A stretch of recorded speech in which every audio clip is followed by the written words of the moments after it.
5월 15일 수요일입니다. 오늘 우리에게 주시는 하나님의 말씀은 누가복음 22장 63절부터 71절까지의 말씀입니다. 지키는 사람들이 예수를 희롱하고 때리며 그의 눈을 가리고 물어 이르되 선지자 노릇하라 너를 친 자가 누구냐 하고 이외에도 많은 말로 욕하더라. 날이 새매 백성의 장로들 곧 대제사장들과 서기관들이 모여서 예수를 그 공회로 끌어들여 이르되 내가 그리스도이거든 우리에게 말하라. 대답하시되 내가 말할지라도 너희가 믿지 아니할 것이요 내가 물어도 너희가 대답하지 아니할 것이니라. 그러나 이제부터는 인자가 하나님의 권능의 우편에 앉아 있으리라 하시니 다 이르되 그러면 내가 하나님의 아들이냐. 대답하시되 너희들이 내가 그라고 말하고 있느니라. 그들이 이르되 어찌 더 증거를 요구하리요 우리가 친히 그 입에서 들었노라 하더라. 아멘. 예수님께서 잡혀가시면서 우리는 베드로의 행동에 대해서 살펴보았습니다. 베드로는 예수님의 말씀처럼 예수님을 부인하였고 예수님의 사역 기간 동안 함께 다녔던 베드로조차도 예수님이 메시아라는 믿음이 사라지는 것처럼 보입니다.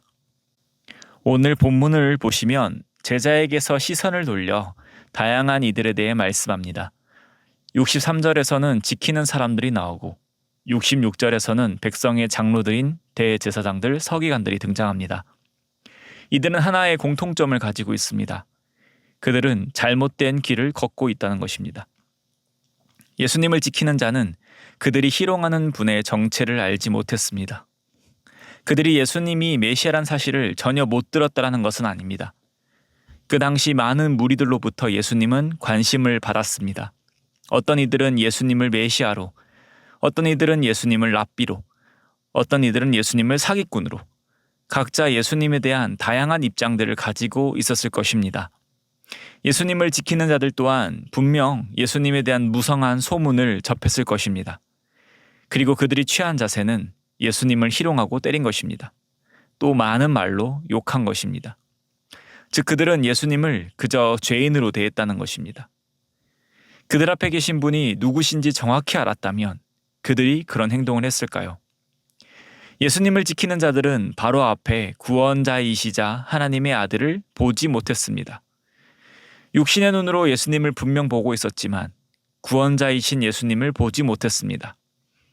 그들은 하나님이시자 구원자이신 예수님을 눈앞에 두고도 분명히 잘못된 길을 걸어가는 자들이었습니다. 대제사장과 서기관들은 어떠할까요? 그들은 앞서 등장한 지키는 자보다 성경을 해박하게 알고 있는 자들입니다. 성경에 대한 지식이 해박하기에 그들은 누구보다도 하나님을 잘 안다고 생각했을 자들입니다. 그들은 성경 말씀을 잘 알고 있었기에 말씀에서 예언된 메시아 또한 기다렸던 자입니다. 그러나 그들은 하나님이신 예수님을 눈으로 보고도 알지 못했습니다. 오히려 예수님을 죽이려고 작정하였습니다. 그리고 결국 예수님을 죽이려는 그 계획을 실행시켰습니다. 그들이 그토록 죽이고 싶어하는 예수님이 그토록 기다렸던 메시아인 줄 몰랐습니다.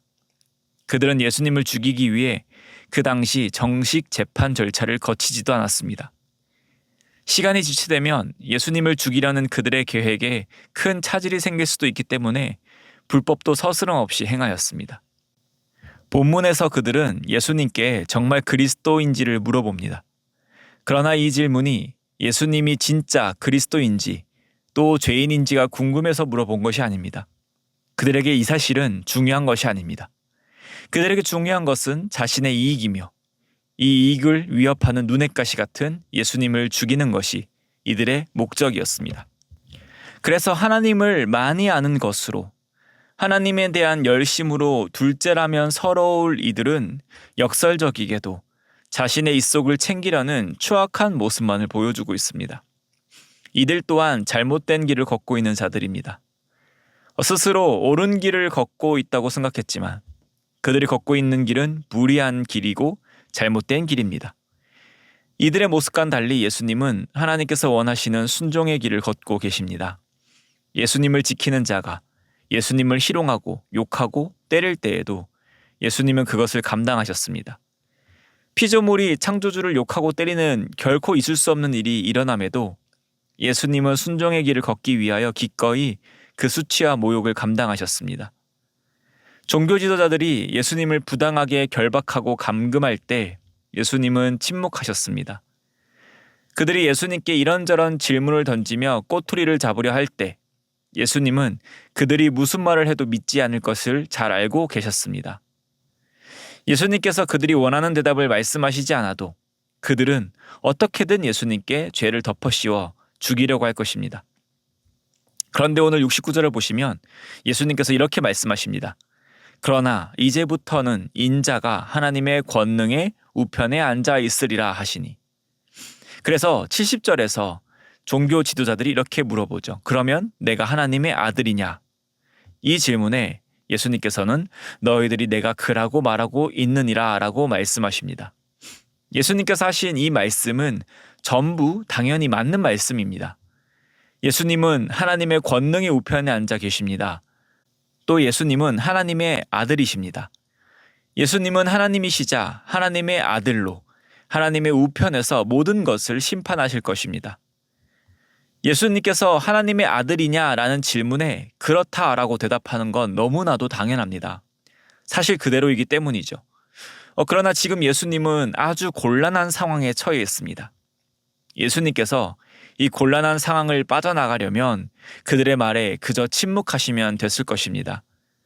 그들은 수단과 방법을 가리지 않고 예수님을 넘어뜨리려 하겠지만 예수님께서 그들이 원하는 대답을 굳이 하실 필요는 없으십니다. 예수님께서도 분명 그 사실을 잘 알고 계셨을 것입니다.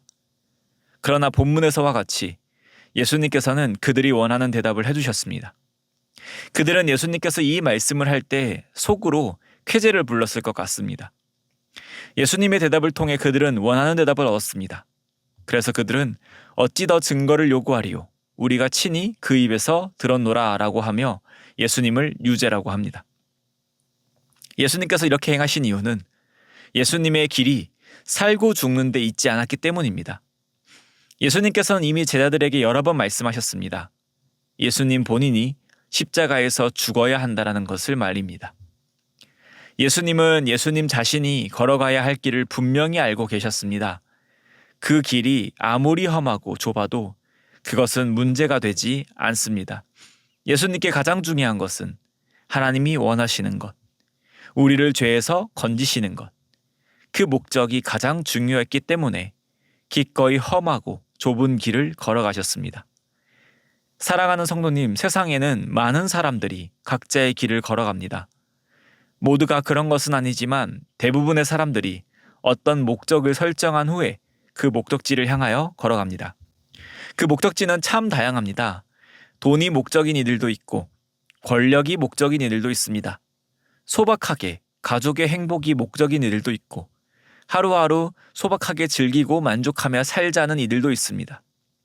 그러나 공통적이게도 이들이 걸어가는 길 끝에는 영원한 죽음, 심판만이 기다리고 있습니다. 본문에서 그리스도이신 예수님을 눈앞에 두고도 희롱하고 때리는 자들, 어떻게든 죽이려고 하는 자들과 같이 오늘날에도 예수님이 유일한 구원자라는 그 사실에 냉소를 하며 욕하는 잘못된 길을 택하는 자들이 많습니다. 우리도 그 길을 걸어가고 있던 자들이었습니다. 하나님에 대해 관심도 없고 하나님을 알 방법도 없는 자들이었습니다. 세상이 제시하는 기준이 진리인 것 마냥 따라가던 자들이 우리였습니다. 그러나 잘못된 길, 사망의 길을 걸어가는 우리를 붙잡으시고 옳은 길을 보게 하시고 걸어가게 하셨습니다. 하나님의 은혜로 말입니다. 예수님께서 오늘 본문에서와 같이 순종의 길을 걸어가셨기 때문에 우리가 그 길을 걸어가는 은혜를 얻었습니다. 예수님께서 순종의 길을 걸어가신 것을 보며 우리는 어떤 길을 걸어가야 할지 생각해 봅니다. 우리 또한 예수님이 보여주신 그 길, 또한 하나님께서 기뻐하시는 하나님의 자녀로의 삶을 살기를 소망합니다. 그것은 세상에 줄 수 없는 복이며 하나님과의 회복된 관계 속에서 살아가는 기쁘고 즐거운 길입니다. 때로 우리의 판단에, 우리의 생각에 하나님의 자녀로 살아간다는 것이, 예수 그리스도의 제자로 살아간다는 것이 좁은 길이고 험한 길이고 고난의 길처럼 보인다 할지라도 그 길의 끝에 목적지를 바라보시며 한 걸음 내딛는 은혜가 있기를 소망합니다. 또한 예수님과 동행하기에 그 길이 그저 고난의 길만이 아니라는 은혜를 누리시기를 소망합니다. 오늘 하루도 하나님께서 기뻐하시는 순종의 길을 걸어가는 저와 성도님 되시기를 소망합니다. 또한 우리는 하나님께서 기뻐하시는 옳은 길을 걸어가고 있는 자들입니다. 이 시대에도 하나님을 알지 못하며 잘못된 길을 가고 있는 이들이 너무나도 많이 있습니다. 그렇기 때문에 그들에게 옳은 방향을 제시해주는 전도의 삶 또한 살길 원합니다. 오늘 우리의 삶으로 또 우리의 입술로 옳은 방향을 끊임없이 제시해야 합니다. 각자 하나님께서 보내주신 그 자리에서, 허락하신 귀한 자리에서 하나님의 사랑을 전달해주는 귀한 우리가 되기를 주님의 이름으로 소망합니다. 기도드리겠습니다. 하나님 아버지 감사드립니다. 오늘도 우리에게 귀한 날 허락하시니 감사드립니다. 하나님, 예수님을 눈으로 보면서도 알지 못하고 믿지 못하던 자들이 우리였음을 고백합니다. 그러나 오직 하나님의 은혜로 예수님의 순종으로 예수님을 나의 구주로 믿으며 하나님을 나의 아버지로 고백할 수 있게 하시니 감사합니다. 오늘도 그 은혜에 감사하며 하루를 채워나가는 주님의 자녀들 되게 하여 주시옵소서. 또한 우리에게 귀한 사명을 맡기셨음을 알고 있습니다. 예수님의 복음을 우리의 행동으로, 우리의 입술로 전해야 함을 알고 있습니다. 하나님, 부족한 우리지만 오늘도 예수님께서 걸어가신 그 길을 걸을 때 착한 행실을 하고 그리스도의 제자다운 삶을 살기 위하여 애쓸 때에 주님 영광 받아 주시고, 그것을 통하여 잘못된 길을 걸어가는 이들이 옳은 길을 발견할 수 있도록 은혜 허락하여 주시옵소서.